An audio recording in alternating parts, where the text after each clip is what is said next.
Welcome to A Double and Dice with your host Kim. and Jocelyn. Pour your favorite beverage Pull up a comfy chair. because we are ready to roll.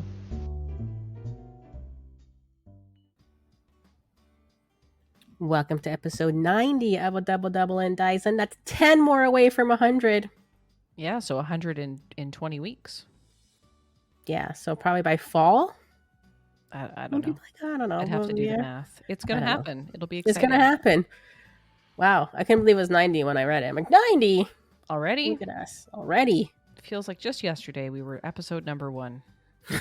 Speaking of Which- episode number yeah. 1, we got our update today from our podcast host, and it said that last week, in the last 7 days since we recorded this episode, someone downloaded our introduction episode. So maybe there's a new listener out there. So if there is a new listener out there, welcome. By the time you get to this episode, you probably won't be a new listener anymore, depending on how quickly you listen. But thanks for downloading, and thanks to all of our listeners. Yeah. It's pretty awesome. It is very exciting when you see like the first episode ever gets re-downloaded Mhm. three years later. That was like a 20-minute episode, I think too. Yeah, it was. Yeah, We were just it was we very just short. chatted for a few minutes. Yeah. We weren't really sure what we were then. Are we sure what we are now? Not really. Are we still a double? We're still a double in dice, but what that means changes based on the episode and the day, Yeah. right? Yeah. Today, we're going to build a team. Yay! We're going to build a modern, competitive, no ban team. Does that mean you're going to Gen Con, Kim? No. I've said my reason why I'm not going to Gen Con. I know. I was just doing that for the listeners. I know. So I'm why are on we vacation. building? Why are we building a modern competitive Well, team? there's an event coming up on Saturday, July 15th, which is Dice Fight XL, 1-day online tournament, and their tournament is pretty much a modern, competitive, no band tournament. So I guess it's to prep people also for the upcoming Gen Con That's right. in August. Yes, where you can go to play Dice Masters with a event every single day of the Gen Con, which is Thursday, Friday, Saturday, Sunday. There's 3 drafts, one on Thursday, one on Friday, one on Sunday, and then on Saturday it's Worlds. And right now there are 12 of 16 people registered to play in Worlds. 4 more slots, people. Still 4 more slots. Those last 4 slots are getting a little stubborn. So either people aren't registering or people are waiting till the last minute to decide if they want to play. Maybe people are wondering if WizKids is going to ban Master Mold. And until Nothing that yet. happens, they are not signing up. Who knows? But no news about anything yet, right? Format, pricing, nothing, right? Format is modern, Well, yeah. but nothing on pricing yet. Yep. Yeah, they just released the HeroClix pricing recently, Oh, okay. but they haven't announced anything for Dice Masters yet. So we'll see. It's still about a month away. So about 4 weeks from now is when, a little bit less than 4 weeks from now, when the episode drops, is when the Gen Con event will be happening. And you can go and play all sorts of games there. That is August 2nd through 5th, if I am doing my brain math right. Isn't it like a Thursday or something, or a 3rd Tuesday through to a 6th, exactly what Monday I or just Sunday? said. August 3rd through 6th. Thursday, Friday, Saturday, Sunday. So Gen Con coming up, modern competitive world championship, 4 slots available. If you haven't signed up, I would encourage you to do so. And in preparation for that, like Kim said, or if you can't make it to Gen Con because you're already on vacation for some reason, then you can They should join plan in. around me next time, okay? They should do that. Then you can join into Dice Fight XL like Kim's going to do, and we're going to build her a team. So speaking of competitive Dice Masters and no bans and modern, before we jump into your team build, Kim, we should talk just a little bit, just a smidge, about the 2-team takedown. What do you think? Yeah, sure. So the Summer Slam is what it was called. Yep, pre-Summer Slam is officially over, and we have an official winner. And that winner is Ben Said Scott. So congratulations to Ben from the UK. He also won the UK Games Expo Ministry of Dice tournament, and rumor has it that Ben will be at Gen Con, so he maybe is going for the trifecta: UK Games Expo, 2-team takedown, Worlds. And he had a Master Mold team, right? He did. He had a Master Mold team, and then he had another team that had some interesting cards on it. And he just actually spoke about it on the recent Dice Masters United podcast, which is his podcast. I was looking at his team and I was trying to figure out what the plan was. So he had a couple of different things on there. So he had a Hellfire Gala. Yeah. He had the rare Black Panther that allows you to re-roll something when your opponent fields something else. And then he had Anti-Monitor, the common that when you attack, you can KO things and your opponent has to KO things. But he was also running Invulnerability so that at the end of the turn, anything that he KO'd would come back on level 1. So he would keep his field strong. And then the Hellfire Gala, I think, was there as the backup. He also had that Namor that has the instant war effect on it. So when Namor is fielded, each player draws 3 dice from their bag. It fields all sidekicks. So it was an interesting team. It was definitely not optimized, but he seemed to do okay because he won the whole thing. He went 5-0. So congratulations to Ben. And in second place was our very own Laurier, who was also running a Master Mold team. I don't know what his second team was. I don't have. I can see. I'm right here on it. And then we had Nick, right? And was Nick third. I did not see the finals. I don't know if Nick came in third or not, but he was 3-0, and then he lost to Laurier. Yeah. So his other team, I guess he ended up 3-1. Had Blackbird. Deathbird. Oh, Deathbird. The one that when you KO an opposing die with 3D or greater, deal 3 to your opponent. Wonder Woman. That stops when fielded 1 attacks. Yeah.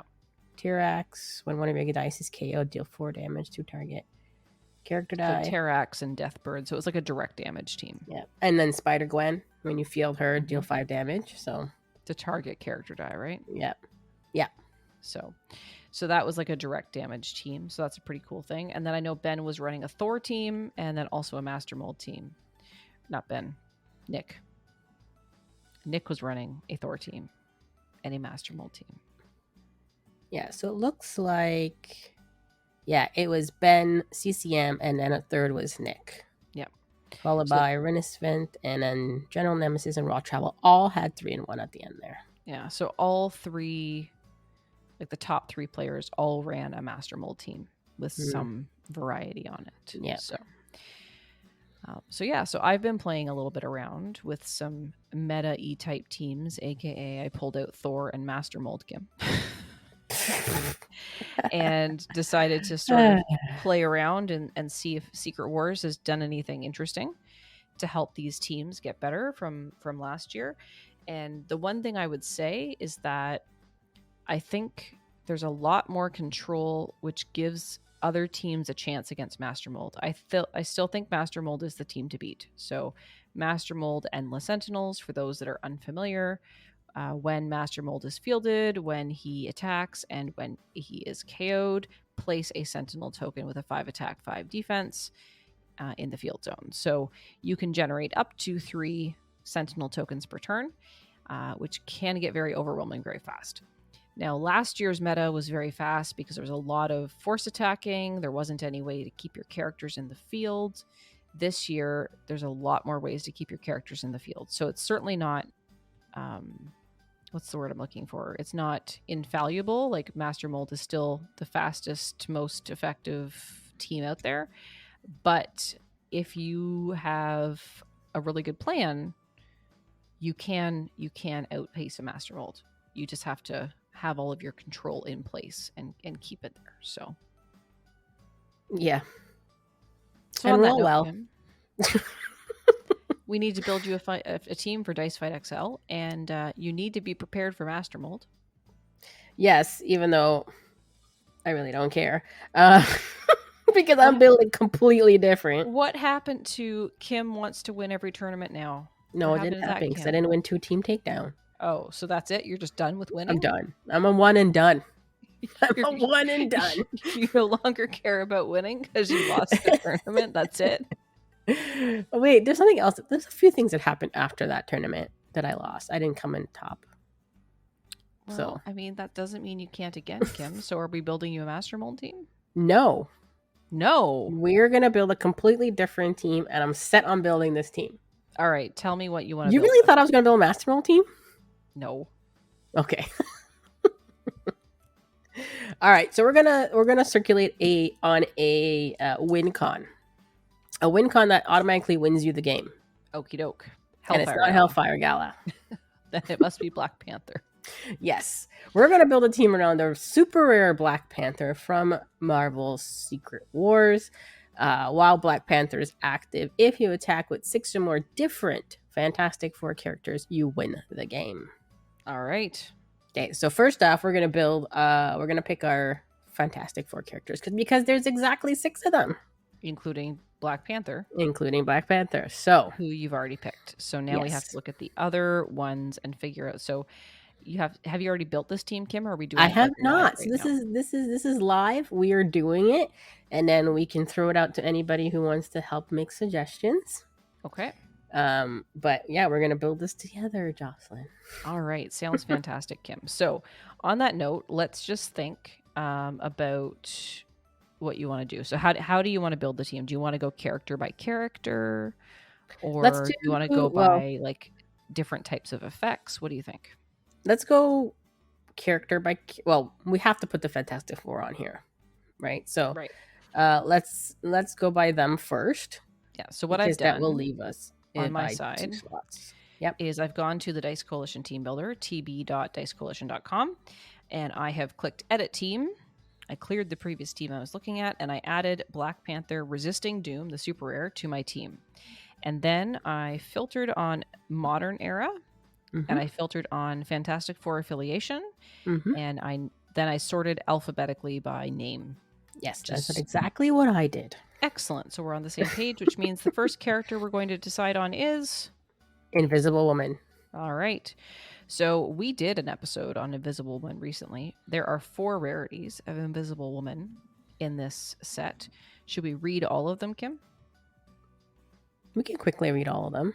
Okay. So we'll alternate. I'll start with the first one. Okay. All right. So Invisible Woman, also Dr. Richards, is a 2-cost mask, and she reads Invisible Woman gets +1 attack for each of your other active Fantastic Four affiliated character dice. She is also the only one with a global ability, and her global reads pay a mask. Target character die must block this turn. Her uncommon is Overcoming Malice, which is a 2-cost. When blocking, Invisible Woman deals damage equal to her defense. So she's got quite of a defense. Yeah. On her 3rd level. For her rare, we have Invisible Woman, Regent of the Uhari Throne. She's a 4-cost mask, and she reads, when Invisible Woman is active, your Fantastic Four characters and sidekick character dice get +1 attack and +1 defense. Not bad. Her super rare is the best one at a 6-cost. Interdimensional Adventurer. When fielded, reroll 2 target character dice, and all of your character dice get +3 attack until end of turn. So I'm judging by that, Kim, that's the one you want to put on the team?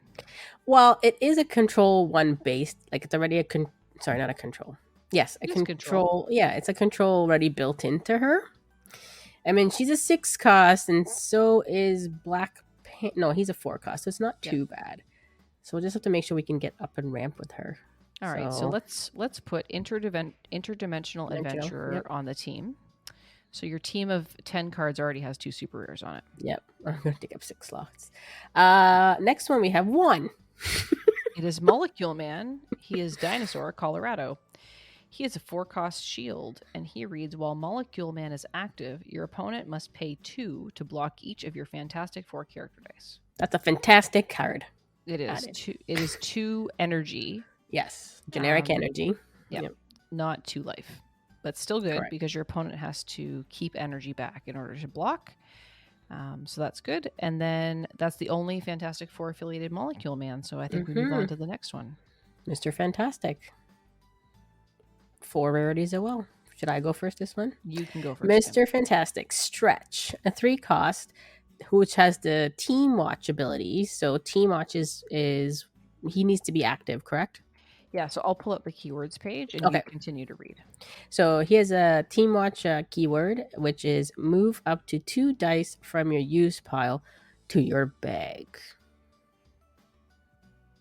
And team watch, if I remember, is he Team needs to be watch reads active. specifically, when a character with team watch is active and you feel another character die with the same affiliation, use their team watch ability.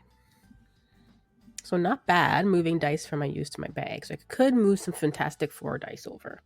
That's right. Okay, so the uncommon is the Brilliant Scientist, who's also a 3 cost, and he reads Mr. Fantastic gets +2 attack and +2 defense while blocking. And he is the only rarity with a global, and that global is pay a mask. Target character die must attack this turn. Okay. His rare is Brain Box, which is a 3 cost. When fielded, your opponent chooses an affiliation. KO 2 target character dice that are not that affiliation. This is the one card that always confuses my brain because it's called Brain Box. See, it confuses my brain. It is. So your opponent chooses an affiliation. So they're choosing an affiliation that could be something that saves their own dice, right? Because you can't KO that particular affiliation. Or your opponent gets to choose the affiliation maybe of your dice. Like if you're playing a Fantastic Four team, Kim, they could choose Fantastic Four and then, or sorry, not choose Fantastic Four. And then maybe that's what you have to KO, right? So it's a tricky one. And then his super rare is Rebuilding Everything, also a 3 cost. All 4 rarities are a 3 cost. When fielded, roll a die from your bag for each of your active Fantastic Four character dice. So that gives you some good churn. So when fielded, though, so I think you have to look at this and say, first off, do you want a force attack on your team? probably, well, it doesn't matter because they need to all be ready to attack. I mean, if they force my character to attack, I need to have something that pulls them back because I don't want them going through. Yeah. So if you're going to play the uncommon, you're playing him because you want that force attack global. And I think the force attack global goes against your team because you don't want to attack until you're ready. Yeah. So let's eliminate the uncommon. So then you've got the team watch one. So you're going to be fielding lots of Fantastic Four characters in theory here. So that gets you to move things from your use pile to your bag, which may help you get the dice you want sooner. And then you have your churny one, which is the super rare. Roll a die from your bag for each of your active Fantastic Four character dice. Or you have the brain box one that hurts your brain. Yeah, but if they choose a Fantastic Four, if they're smart enough. Well, you KO 2 character dice that are not that affiliation.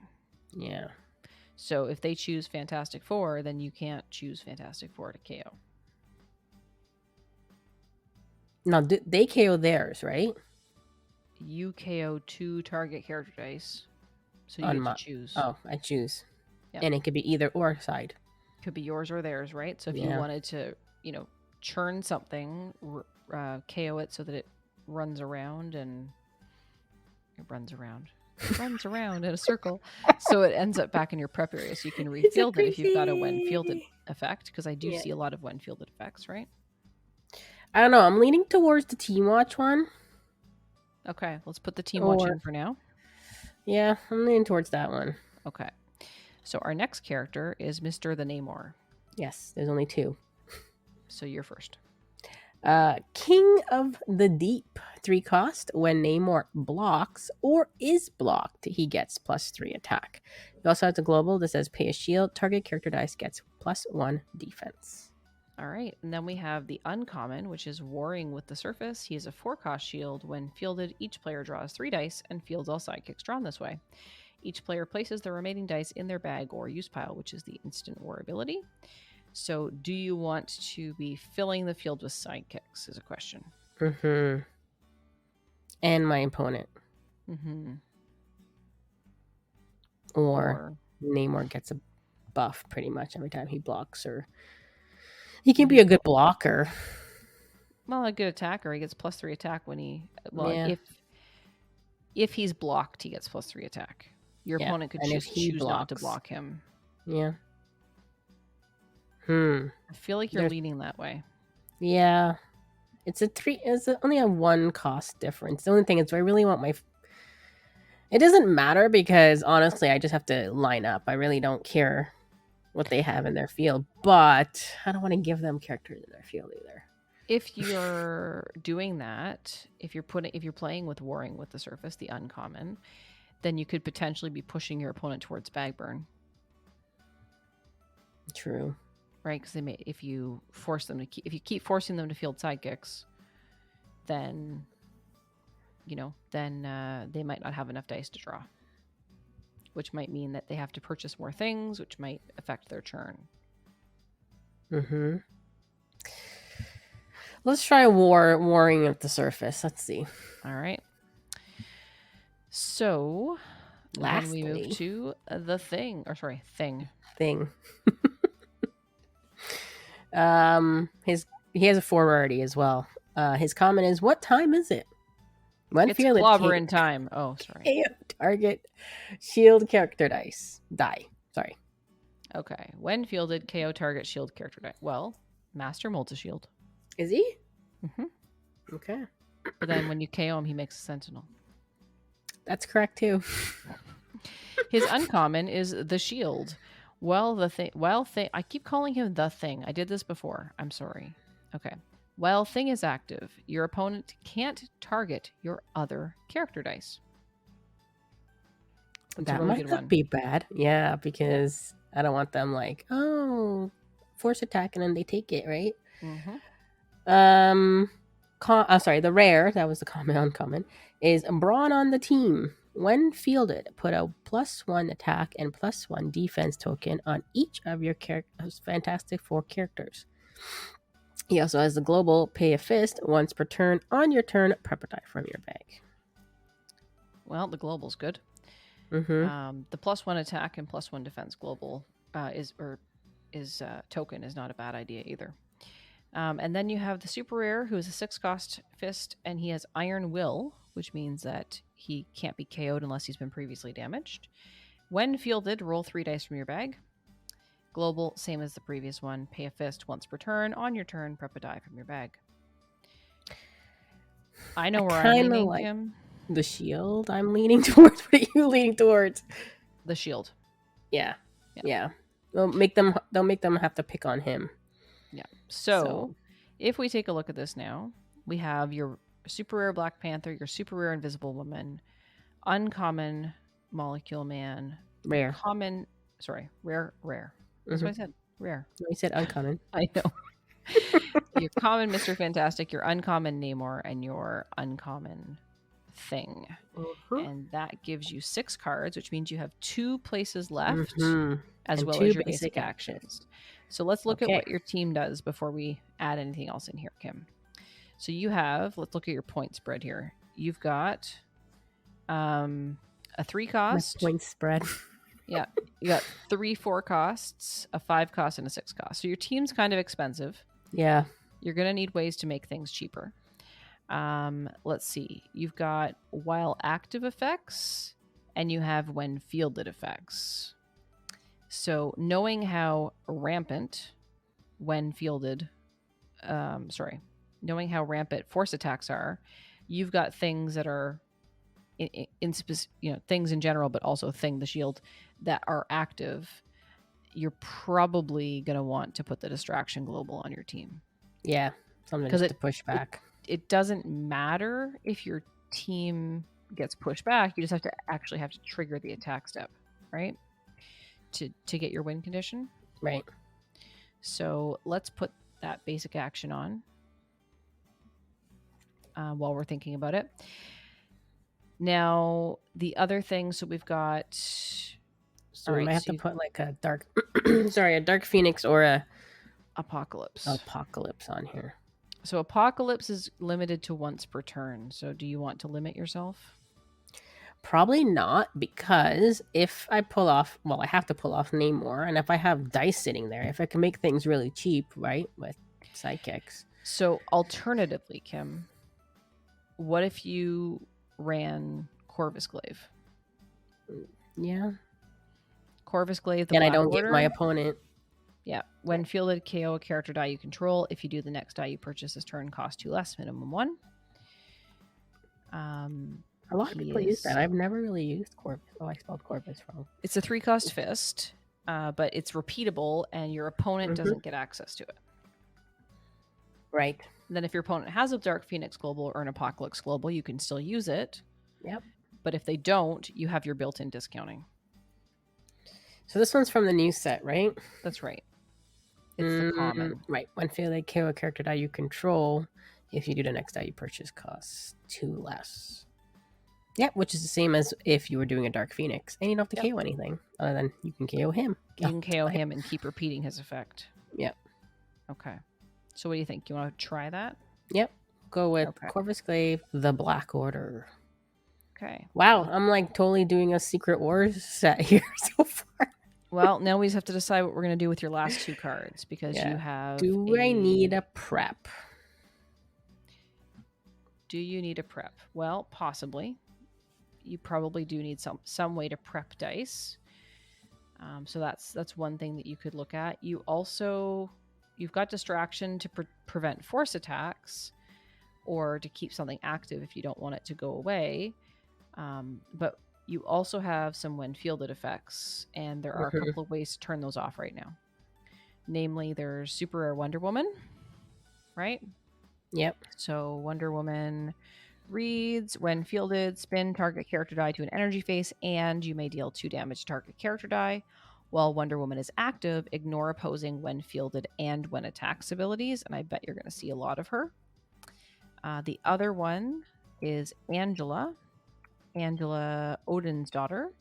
While Angela is active, ignore your opponent's when fielded abilities. So not quite as effective as Wonder Woman, but Wonder Woman's a 6-cost and Angela is a 4-cost. Right, but people might go with more of a Wonder Woman. Yeah, because Wonder Woman shuts down 2 of the 3 Master Mold techniques. But I'm just saying, if your opponent has that, then that's going to shut down your Corvus Glaive. It's going to shut down your Invisible Woman. Right? You don't have any when attacks. I don't think that you necessarily need a Wonder Woman or an Angela unless you're looking to prevent your opponent from doing those things. Not really. So then you need a way to protect yourself. Well, I guess you have Thing, right? While Thing is active, your opponent can't target your other dice. So the only thing they could target would be Thing.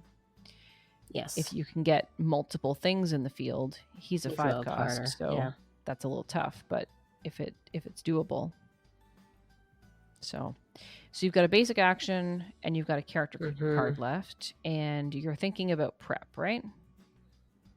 Yeah, which can be my 8th slot, not a really basic action. Depends. Depends what kind of card I'm looking to line that last slot. Do you want to look specifically at Marvel Secret Wars, or does it matter? Oh, it doesn't matter. I just find it funny because it's been being built like this right now. Let me see. So let's see. You've got Barry Allen. Once per turn, pay a fist. If you purchased a die and fielded a character die this turn, prep a die from your bag.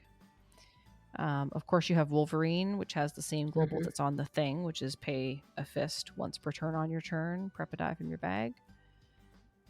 What else do we have? And basic actions, you have Villainous Pact.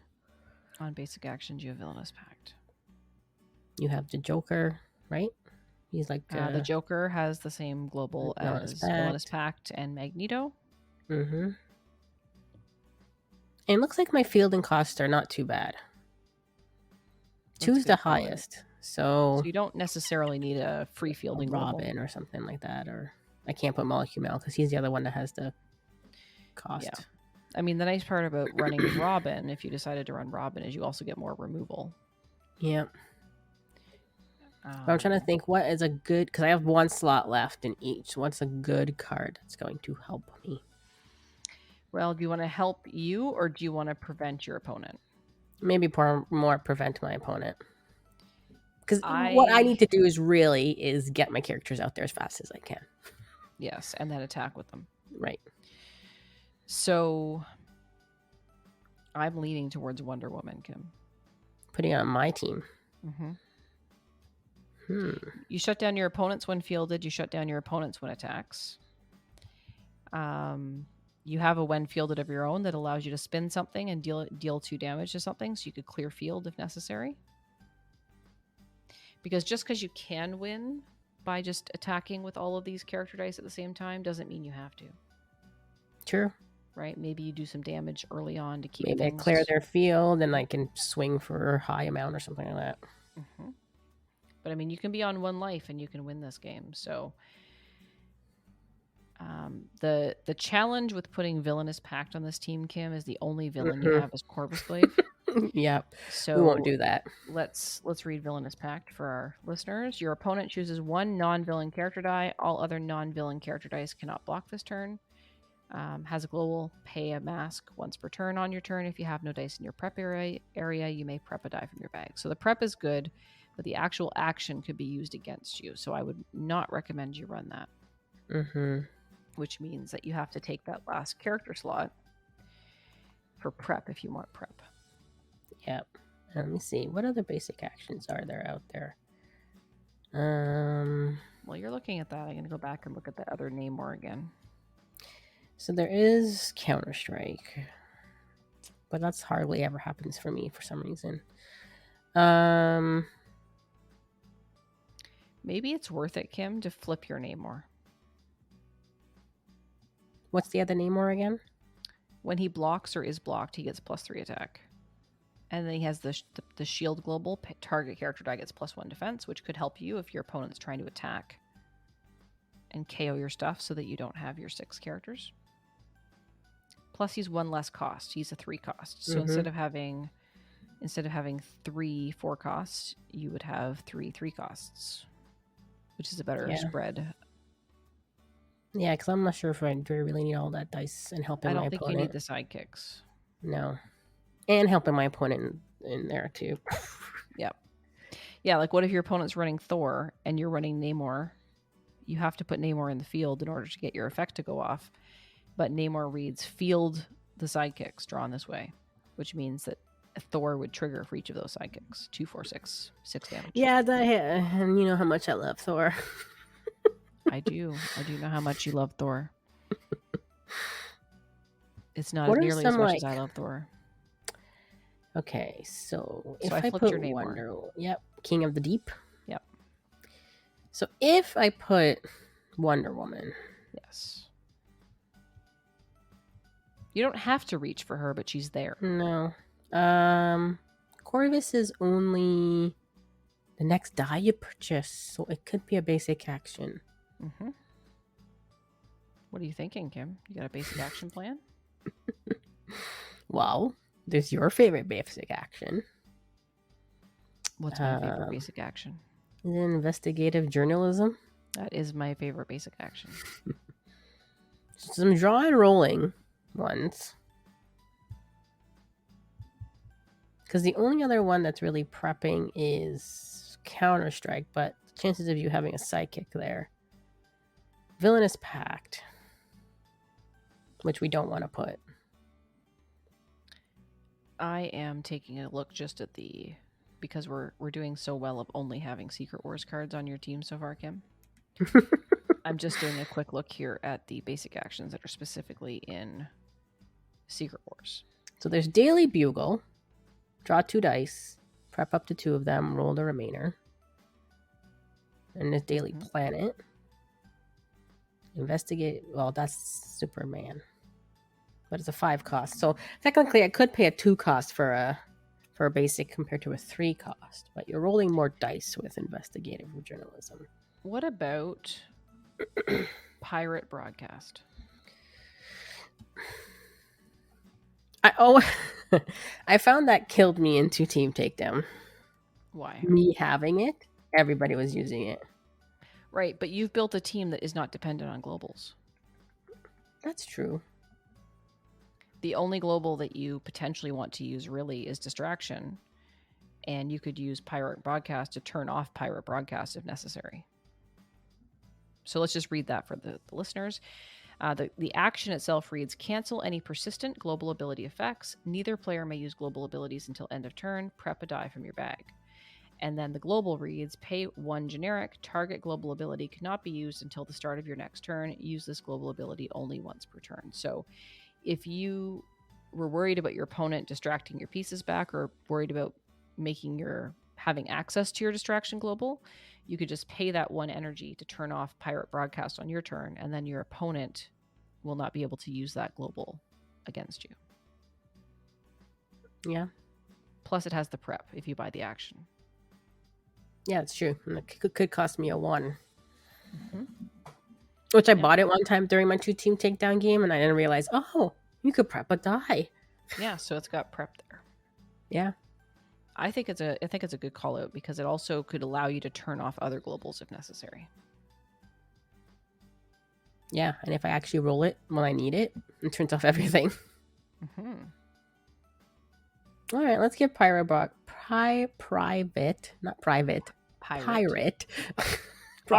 Matey. So you have prep through an action. Yeah, which can cost me 1. So the question becomes, do you want to put something on your team with a global for prepping? Because that would leave you with Wolverine, Magneto, Joker. Do you want a mask or do you want a fist? Right. Do you want a protective I have nothing card? with bolts. Could you imagine? All my characters have no bolt characters. No, there's no bolts, yeah. So the Wolverine from Marvel Secret Wars is the uncommon. It has the pay a fist once per turn on your turn, prep a die from your bag. The actual card itself is not bad. When Wolverine KOs a character die, add it to the owner's bag instead of sending it to the prep area. So it doesn't guarantee that your opponent's going to get to roll it next turn. Or if you wanted to turn off your opponent's when fielded and when attacks, you run Wonder Woman. Or if you just want to focus on when fielded, then you run Wonder Woman will pretty much shut down Master Mold. If Master Mold can only generate a maximum of 1 token per turn, right, you're in pretty good shape. And while Thing is active, your opponent can't target Wonder Woman. Right. So, and Thor, what really stops Thor? Nothing unless you blank them. Turning off the sidekick global. Yeah, with Pirate Broadcast. Who's another big baddie? Barry Allen. He's a rush team. He's just rushing forward with damage, right? So Barry Allen, which nobody played in 2-team takedown. The speed force, 7 cost fists. When Barry Allen attacks, each attacking character die gets +1 attack and +1 defense for each of your other attacking character dice. What do we got? There's some direct damage stuff in Marvel Secret Wars. There's Terrax. We talked about that in Laurier's team. Namor's Cabal. While Terrax is active and one of your character dice is KO, deal 4 damage to target character die. So there's direct damagey things. I think there's a way to protect against direct damage, but you're going to have to make a decision, Kim. What's the one that protects against direct damage? There's 2. So Jane Foster, League of Realms. While Jane Foster is active, reduce damage from opposing characters' abilities by 2. When Jane Foster is KO'd, you may move a fist energy type with a purchase of 5 or more from your use pile to your prep area. She has a global pay 1 generic spin target character die that was fielded this turn up 1 level. The other one is Mystique.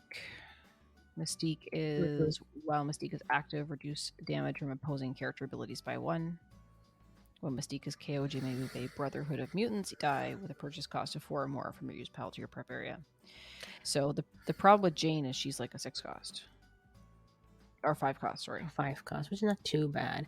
Because you got Deathbird that can do damage to you. You have Colossus that can do damage to you. Yeah, Colossus does 2 damage per die, right? Which is a lot. I still feel like you're going to see more Master Molds than anything else. Yeah, I don't think I'll see. Those are pretty low. The other thing you could do is you have put a prep global on. No, you haven't. Your prep global is you have a prep. If I buy action. Pirate Broadcast. You could, in theory, remove Corvus Glaive, and you could run Wonder Woman as well as Mystique or Jane Foster to protect against some of that direct damage. Mm-hmm. But then you don't have any way to reduce your own dice. So if your opponent didn't bring a global, then you are up the creek without a paddle. Well, it'd be very hard for me to try to roll 5 and a 6. Mm-hmm. Unless I buy Pirate Broadcast. So my sense is you'll see more Master Mold than you're going to see direct damage. Which means to me, I think Wonder Woman is the better play. Mm-hmm.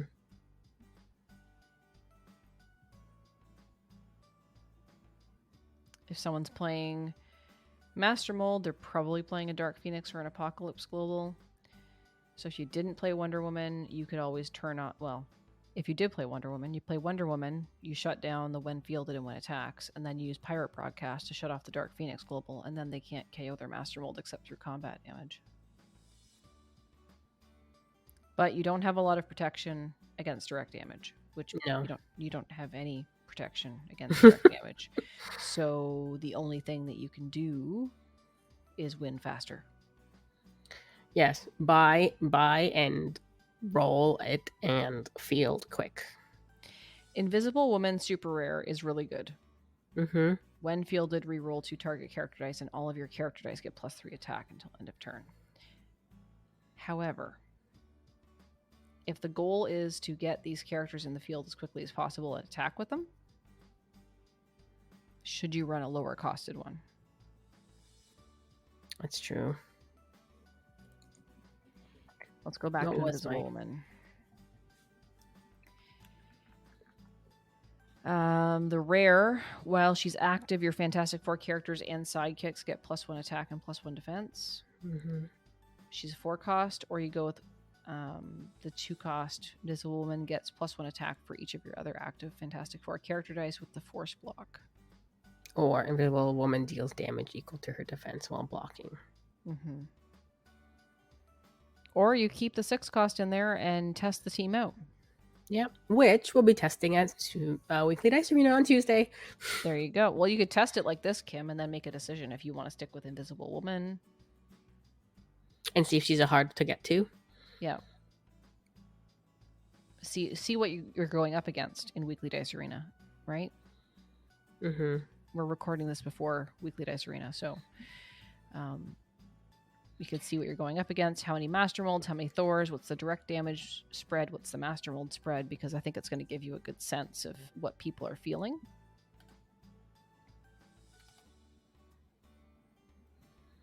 Yep. So let's try Wonder Woman. Okay. Keep it Invisible Woman 6 cost.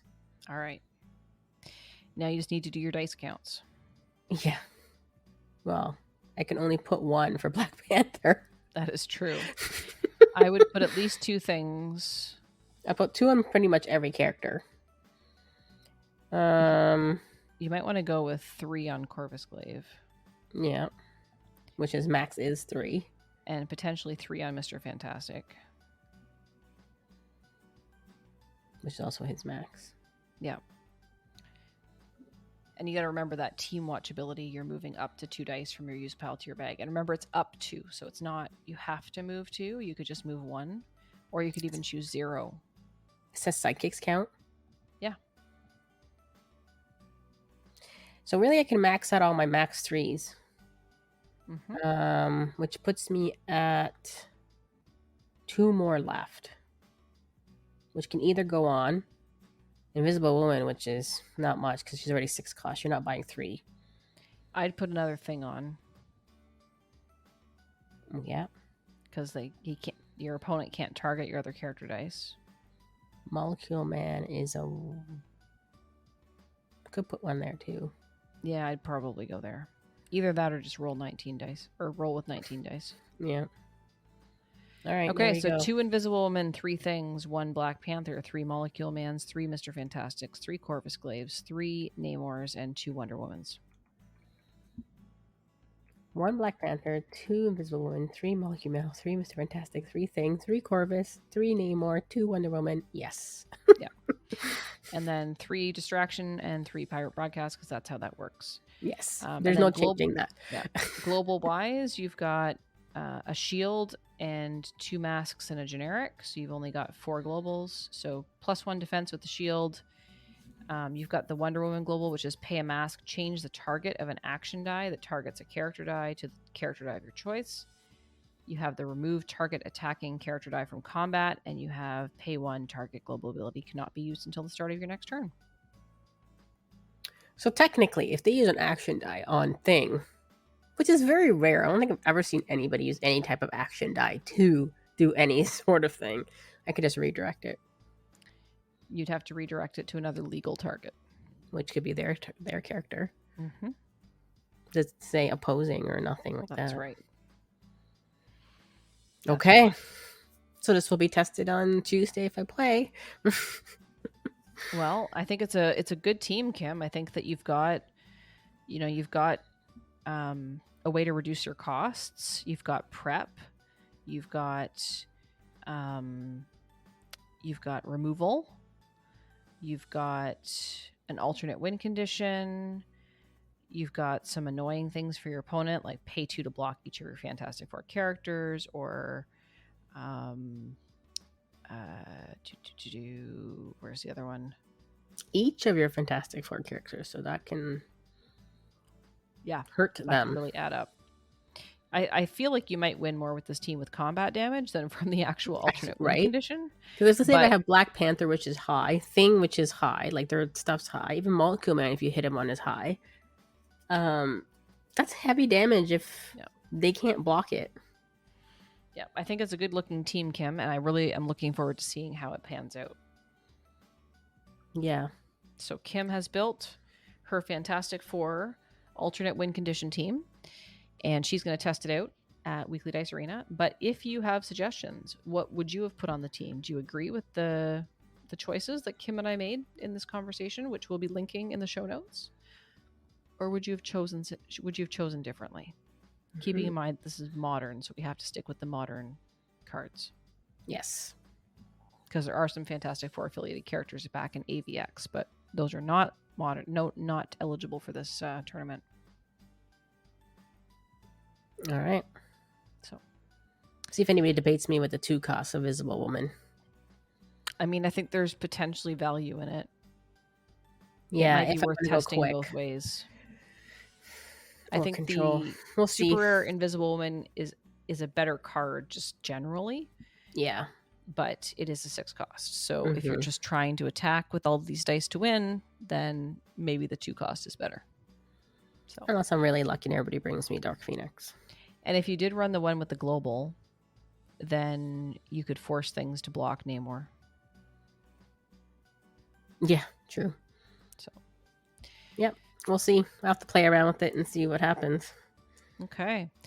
Anything else on your team, Kim? How are you feeling about it? Good. I was really curious to find out if this would actually work, so we're going to see. I'm looking forward to the report. Mm-hmm. So Kim will be playing this in Weekly Dice Arena and in Dice Fight XL, or some variation perhaps of this team. And maybe you'll play it at Gen Con, which is coming up August 3rd through 6th. And then we also have another event coming up, right, Kim? Yes, Breath Weapon X Fest 6 is in August, so we still have some time, which is August 26th.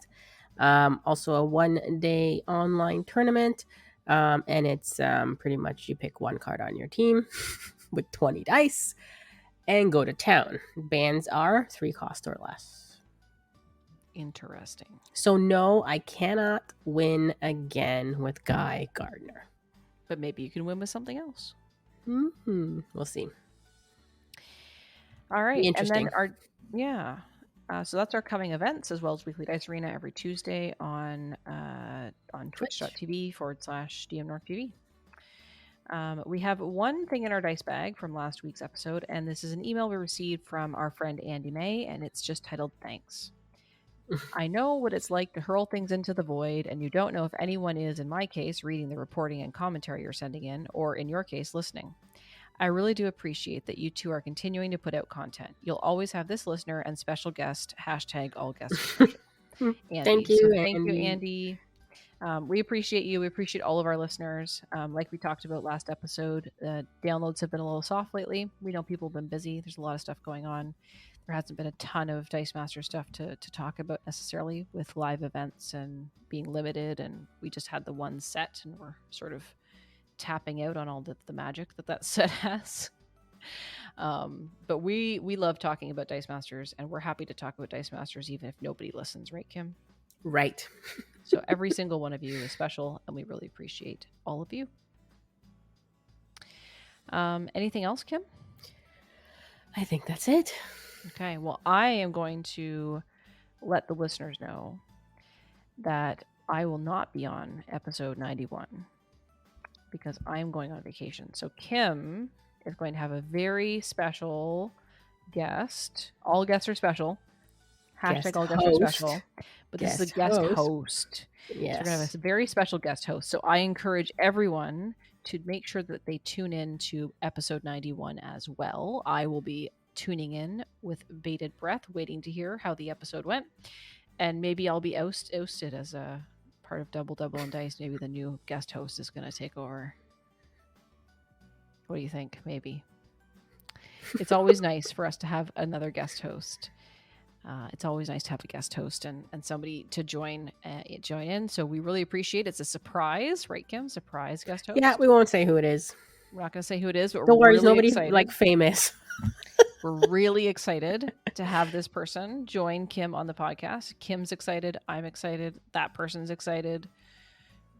So we can't wait to hear how that goes. So looking forward to episode 91 and hearing what I miss from that episode, and listening just like all of you do every single week, not sure what we're going to talk about. So thanks everyone for listening. Thanks for reaching out to us, and we'd love to hear from you. We always love to include your content in our podcast. So if you would like to send us a message, you can do so in all of the following places. You can send us an email like Andy did by sending it to dpodcast@dm-north.com.